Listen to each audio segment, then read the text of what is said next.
السلام علیکم ورحمۃ اللہ وبرکاتہ. نحمده ونصلی علی رسولہ الکریم. اما بعد فاعوذ باللہ من الشیطان الرجیم. بسم اللہ الرحمن الرحیم. رب اشرح لی صدری ویسر لی امری واحلل عقدۃ من لسانی یفقہوا قولی. ہماری آج کی گفتگو کا موضوع ہے اعتکاف. اعتکاف کا لفظ آپ کے لیے کچھ نیا لفظ نہیں. رمضان کا نام آتے ہی اعتکاف کا خیال بھی آتا ہے، اور خاص طور پر جب رمضان کا دوسرا عشرہ اپنے اختتام کو پہنچتا ہے تو بہت دفعہ آپ اعتکاف کا لفظ سنتے ہیں.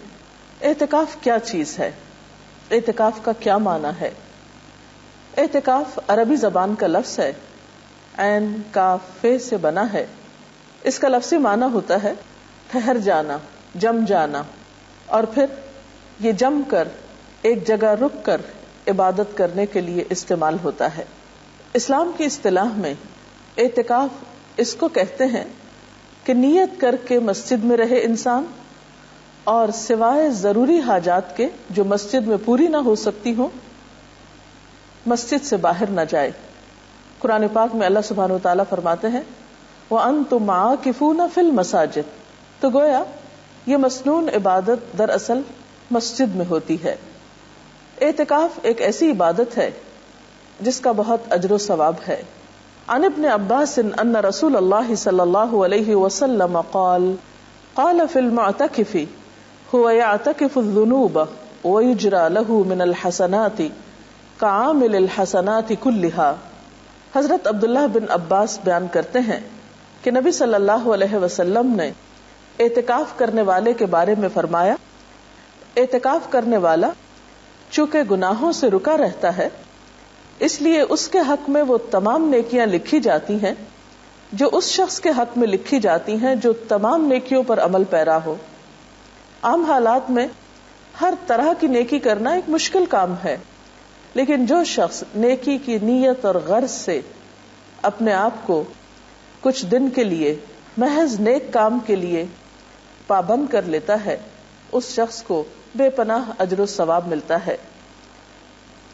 اعتکاف کے بارے میں قرآن پاک میں سورۃ البقرہ میں آیت نمبر 187 187 میں آتا ہے وَلَا تُبَاشِرُوهُنَّ وَأَنْتُمْ عَاكِفُونَ فِي الْمَسَاجِدِ تِلْكَ حُدُودُ اللَّهِ فَلَا تَقْرَبُوهَا كَذَلِكَ يُبَيِّنُ اللَّهُ آيَاتِهِ لِلنَّاسِ لَعَلَّهُمْ يَتَّقُونَ. اور جب تم مسجدوں میں حالت اعتکاف میں ہو تو بیویوں سے مباشرت نہ کرو، یہ اللہ کی باندھی ہوئی حدیں ہیں، ان کے قریب نہ پھٹکنا. اس طرح اللہ اپنے احکام لوگوں کے لیے بصراحت بیان کرتا ہے، توقع ہے کہ وہ غلط رویے سے بچیں گے. اس آیت سے یہ بات پتہ چلتی ہے کہ اعتکاف مساجد میں ہوتا ہے. اگرچہ اعتکاف رمضان کے علاوہ بھی ہوتا ہے، لیکن رمضان میں چونکہ ہر نیکی کا اجر زیادہ ہو جاتا ہے، اور ویسے بھی رمضان میں اعتکاف فرض کفایہ کی حیثیت رکھتا ہے، اس لیے عموماً اعتکاف رمضان میں ہی کیا جاتا ہے. اعتکاف ایک دن کا بھی ہو سکتا ہے اور زیادہ کا بھی. نبی صلی اللہ علیہ وسلم عموماً آخری عشرے میں اعتکاف فرمایا کرتے تھے. آپ کے اس طرز عمل کے بارے میں حضرت ابو ہریرہ رضی اللہ تعالی عنہ بیان کرتے ہیں کہ نبی اکرم صلی اللہ علیہ وسلم کے سامنے ہر سال ایک بار قرآن پڑھا جاتا. جس سال آپ نے وفات پائی اس سال آپ کے سامنے 2 بار قرآن مجید ختم کیا گیا. اسی طرح ہر سال آپ 10 دن اعتکاف فرماتے، لیکن جس سال آپ نے وفات پائی 20 دن کا اعتکاف فرمایا. حضرت عائشہ سے روایت ہے نبی صلی اللہ علیہ وسلم رمضان مبارک کا آخری عشرہ اعتکاف فرمایا کرتے تھے یہاں تک کہ آپ نے وفات پائی. آپ کے بعد آپ کی ازواج مطہرات نے بھی اعتکاف کیا. اس سے پتہ چلتا ہے کہ یہ عبادت مردوں کے علاوہ خواتین بھی کر سکتی ہیں. حضرت عبداللہ بن عمر بیان کرتے ہیں کہ نبی صلی اللہ علیہ وسلم جب اعتکاف کا ارادہ فرماتے تو توبہ والے ستون کے ساتھ یا تو آپ کے لیے بستر بچھا دیا جاتا یا آپ کی چارپائی بچھا دی جاتی۔ توبہ والا ستون وہ خاص ستون ہے جس کے ساتھ کچھ لوگوں نے اپنے آپ کو باندھ لیا تھا، اس غرض سے کہ ان کی ایک کوتاہی پر جب تک اللہ تعالیٰ معاف نہیں فرمائیں گے وہ اپنے آپ کو وہاں سے الگ نہیں کریں گے۔ اس حدیث سے یہ بات بھی پتہ چلتی ہے کہ آپ صلی اللہ علیہ وسلم نے اعتکاف کی حالت میں چارپائی کا استعمال بھی کیا۔ حضرت عائشہ رضی اللہ تعالی عنہ فرماتی ہیں کہ اعتکاف کرنے والوں کے لیے اعتکاف کے معاملے میں سنت یہ ہے کہ وہ نہ مریض کی عیادت کرے، نہ جنازے میں جائے، نہ عورت کو ہاتھ لگائے، نہ اس سے مباشرت کرے، نہ کسی حاجت کے لیے مسجد سے نکلے بجز اس حالت کے کہ جس کے لیے مسجد سے نکلنے کے سوا کوئی چارہ نہ ہو، اور اعتکاف روزے کے بغیر نہیں ہوتا۔ اگرچہ اعتکاف کے لیے ہر شخص اپنی مرضی کے مطابق اپنا ایک ٹائم ٹیبل بنا سکتا ہے، لیکن سہولت کے لیے یہاں پر چند ایسی باتوں کا ذکر کیا گیا ہے جو اعتکاف کرنے والوں کے لیے مفید ہو سکتی ہیں، کیونکہ کوئی بھی کام اگر پلاننگ کے ساتھ کیا جائے، اچھے طریقے سے کیا جائے، تو اس کا اجر و ثواب بھی کئی گنا بڑھ جاتا ہے اور انسان کا وقت بھی زیادہ بہتر طور پر استعمال ہوتا ہے۔ نمونے کا ایک ٹائم ٹیبل حاضر خدمت ہے۔ مثلا دن کا آغاز صبح اٹھنے سے ہوتا ہے۔ اعتکاف میں اگر آپ رات کے تیسرے پہر اٹھ جائیں اور اللہ پاک کے حضور مناجات کریں، دعائیں مانگیں، ذکر اذکار کریں، نوافل پڑھیں، تو وہ وقت عبادت کے لیے نہایت بہترین ہے۔ حضرت ابو ہریرہ رضی اللہ تعالی عنہ سے روایت ہے کہ رسول اللہ صلی اللہ علیہ وسلم نے فرمایا، ہمارا رب جب آخر تہائی حصہ رات کا باقی رہ جاتا ہے تو آسمان دنیا پر اترتا ہے اور فرماتا ہے، کون مجھ سے دعا کرتا ہے کہ میں اس کی دعا قبول کروں؟ کون مجھ سے کچھ مانگتا ہے کہ میں اس کو دوں؟ کون مجھ سے گناہوں کی معافی چاہتا ہے کہ میں اس کے گناہ معاف کر دوں؟ اور ویسے بھی صبح کے اوقات میں سحری کے وقت استغفار اللہ کے مقرب بندوں کا شیوا ہے۔ اللہ سبحانہ وتعالیٰ فرماتے ہیں اپنے نیک بندوں کے بارے میں کہ وَبِالْأَسْحَارِ هُمْ يَسْتَغْفِرُونَ، سحری کی گھڑیوں میں وہ استغفار کرتے ہیں، اس لیے اس وقت ذکر میں بہترین وظیفہ استغفار کا ہو سکتا ہے۔ ذکر و اذکار کے بعد سحری کے وقت آپ سحری بھی کھا سکتے ہیں۔ اعتکاف میں کھانے پینے کی کوئی ممانعت نہیں۔ حضرت انس رضی اللہ تعالی عنہ سے روایت ہے کہ رسول اللہ صلی اللہ علیہ وسلم نے فرمایا، سحری کھاؤ کیونکہ سحری کھانے میں برکت ہے۔ اس کے بعد نماز فجر کا وقت آتا ہے۔ اگر خواتین گھر میں اعتکاف کر رہی ہوں تو ان کے لیے خاص طور پر فجر کی نماز میں لمبی نماز پڑھنا زیادہ مفید ہے۔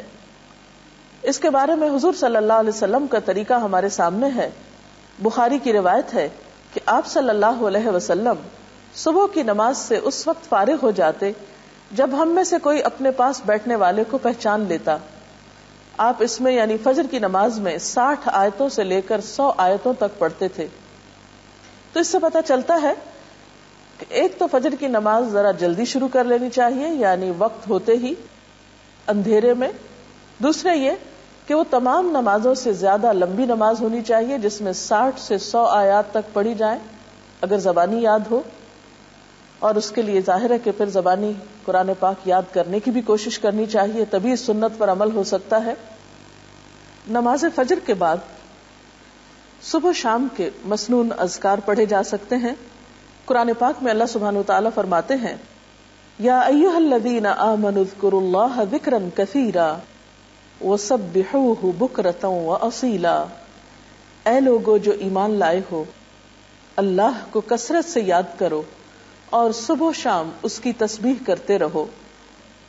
نبی اکرم صلی اللہ علیہ وسلم نے بھی فرمایا کہ مجھے ایسے لوگوں کے ساتھ بیٹھنا حضرت اسماعیل علیہ السلام کی اولاد میں سے 4 غلاموں کو آزاد کرنے سے زیادہ پسند ہے جو نماز فجر سے طلوع آفتاب تک اللہ کا ذکر کرتے ہیں۔ تو اس سے پتہ چلتا ہے کہ یہ وقت ذکر کے لیے بہت بہترین ہے، اور ایسے لوگوں کے ساتھ بیٹھنے کو جو اس وقت ذکر کر رہے ہوں اللہ کے رسول صلی اللہ علیہ وسلم نے پسند فرمایا ہے۔ اور جس کی محفل میں اللہ کے رسول صلی اللہ علیہ وسلم بیٹھنا پسند کرے، پھر اس کی شان کیا ہو سکتی ہے؟ اس سے بڑھ کر اس کے لیے اعزاز کیا ہو سکتا ہے؟ ان اذکار کے علاوہ اس وقت آپ قرآن پاک کی تلاوت کر سکتے ہیں، کیونکہ قرآن پاک کی تلاوت کے لیے بھی یہ وقت بہت موزوں ہے۔ سورۃ بنی اسرائیل میں اللہ تعالیٰ فرماتے ہیں ان قرآن الفجر کان مشہودا، بے شک صبح کا قرآن حاضر کیا جاتا ہے، یعنی اس وقت فرشتے حاضر ہوتے ہیں۔ پھر اسی طرح اگر آپ اپنے اعتکاف ہی کی جگہ پر نماز، ذکر، تلاوت کے بعد سورج طلوع ہونے کا انتظار کریں، ذکر میں مشغول رہیں حتیٰ کہ نماز اشراق کا وقت ہو جائے، تو اس کو بھی ساتھ ہی ادا کر لیں۔ حضرت انس رضی اللہ تعالی عنہ سے روایت ہے کہ رسول اللہ صلی اللہ علیہ وسلم نے فرمایا، جس آدمی نے فجر کی نماز جماعت سے پڑھی، پھر سورج طلوع ہونے تک بیٹھ کر اللہ کا ذکر کرتا رہا اور 2 رکعت نماز ادا کی، یعنی اشراق کی نماز، اسے ایک حج اور ایک عمرے کا ثواب ملے گا۔ راوی نے کہا کہ رسول اللہ صلی اللہ علیہ وسلم نے فرمایا، پورے ایک حج اور ایک عمرہ کا ثواب، یعنی بہت ہی اجر و ثواب ہے اس وقت کی عبادت کا۔ اشراق کے نوافل کے بعد اگر آپ اپنے اعتکافی کی جگہ پر بیٹھ کر مزید کچھ قرآن پاک وغیرہ پڑھنا چاہیں تو ایسا بھی آپ کر سکتے ہیں، اور پھر مزید نوافل بھی پڑھ سکتے ہیں، کیونکہ حضور صلی اللہ علیہ وسلم نے فرمایا، اللہ تعالیٰ ارشاد فرماتا ہے، اے آدم کے بیٹے، دن کے شروع میں میرے لیے 4 رکعت نماز ادا کر، میں تیرے سارے کاموں کے لیے کافی ہو جاؤں گا۔ اس نماز کو چاشت کی نماز کہا جاتا ہے۔ اگر کچھ سستی یا تھکاوٹ محسوس ہو رہی ہو تو بہتر ہے کچھ دیر اب آپ آرام کر لیں۔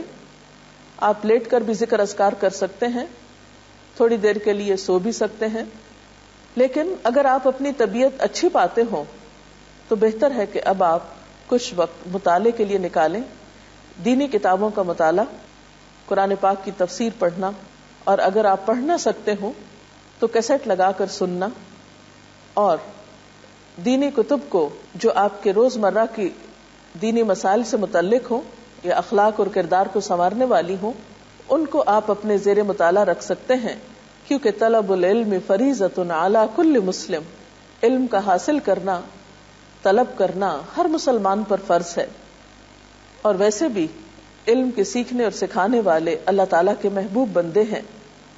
پھر اس کے بعد ظہر کی نماز طویل ادا کریں، نوافل بھی پڑھ سکتے ہیں مزید، پھر تھوڑا سا قیلولہ آپ کر سکتے ہیں، کیونکہ اس سے آپ کو تہجد کے وقت اٹھنے میں، رات کو جاگنے میں سہولت ہو سکتی ہے۔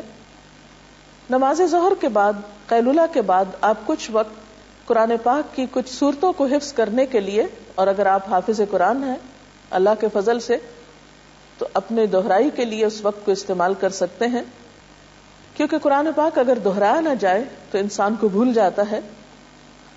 عصر کی نماز بھی اسی طرح خوب اچھی طرح ادا کریں، طہارت وغیرہ کا اچھا اہتمام کریں، اور عصر کی نماز کو تاخیر سے نہیں پڑھیں، کیونکہ آپ صلی اللہ علیہ وسلم نے دھوپ کے پیلا پڑنے پر عصر کی نماز پڑھنے والے کو منافق قرار دیا ہے، اور قرآن پاک میں بھی اس نماز کی حفاظت کی بہت تاکید آئی ہے، حافظوا علی الصلوات والصلاة الوسطی وقوموا للہ قانتین، اپنی نمازوں کی حفاظت کرو، خصوصاً درمیانی نماز کی، اور اللہ کے آگے اس طرح کھڑے ہو جاؤ جیسے فرما بردار غلام کھڑے ہوتے ہیں۔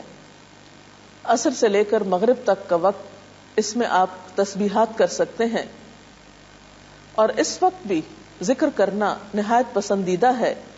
آپ نے فرمایا، مجھے ایسے لوگوں کے ساتھ بیٹھنا حضرت اسماعیل علیہ السلام کی اولاد میں سے 4 غلاموں کو آزاد کرنے سے زیادہ پسند ہے، جو نماز عصر سے غروب آفتاب تک اللہ کا ذکر کریں۔ اس وقت بھی آپ صبح شام کی دعائیں پڑھ سکتے ہیں۔ اس کے علاوہ کچھ اور تسبیحات، مثلا سبحان اللہ و بحمدہ سبحان اللہ العظیم، استغفر اللہ ربی من کل ذنب و اتوب الیہ، اللہم صل وسلم علی نبینا محمد، لا حول ولا قوة الا باللہ العلی العظیم، لا الہ الا انت سبحانک انی کنت من الظالمین، یا حی یا قیوم برحمتک استغیث، یہ ذکر کے کچھ مخصوص کلمات ہیں. اپنی سہولت کے مطابق آپ جس جس کی چاہیں جتنی مرتبہ چاہیں تسبیح کر سکتے ہیں. اس کے بعد افطار کا وقت قریب ہوگا، پھر دعائیں خوب مانگیں کیونکہ افطاری کے وقت دعائیں قبول ہوتی ہیں. افطار میں کوشش کریں کہ آپ ہلکا کھانا پینا رکھیں، کیونکہ افطاری کے وقت اگر آپ بہت زیادہ کھا پی لیں تو آئندہ کی عبادت مشکل ہو جاتی ہے، کیونکہ اعتکاف میں انسان کہیں چل پھر بھی نہیں سکتا. اس لیے غذا کے بارے میں خاص احتیاط کی ضرورت ہے. ایسی غذاؤں سے بچیں کہ جن کی وجہ سے آپ کے معدے پر بوجھ ہو، آپ کی طبیعت میں سستی ہو اور آپ یکسوئی اور شوق کے ساتھ اللہ کی عبادت نہ کر پائیں. نماز مغرب میں خوب دل لگا کر خشوع و خضوع کے ساتھ نماز ادا کریں. اس کے بعد اگر آپ چاہیں تو کھانا کھا سکتے ہیں. کھانے کے بعد نماز عشاء سے پہلے اگر آپ وقت مقرر کر لیں کہ کچھ دعائیں جو آپ صلی اللہ علیہ وسلم مختلف مواقع کی مناسبت سے پڑھتے تھے ان کو یاد کر لیں تو یہ بھی ایک اچھی کوشش ہوگی. مثلا گھر سے نکلتے وقت کی دعا، گھر میں داخل ہوتے وقت کی دعا، سواری پہ بیٹھتے وقت کی دعا، اسی طرح آئینہ دیکھنے کی دعا وغیرہ وغیرہ. صبح شام کے بہت سے ایسے اذکار موجود ہیں کہ جنہیں آپ اپنی عادت بنانے کے لیے زبانی یاد کر سکتے ہیں اور جس سے آپ کی زندگی برکتوں سے مالا مال ہو سکتی ہے.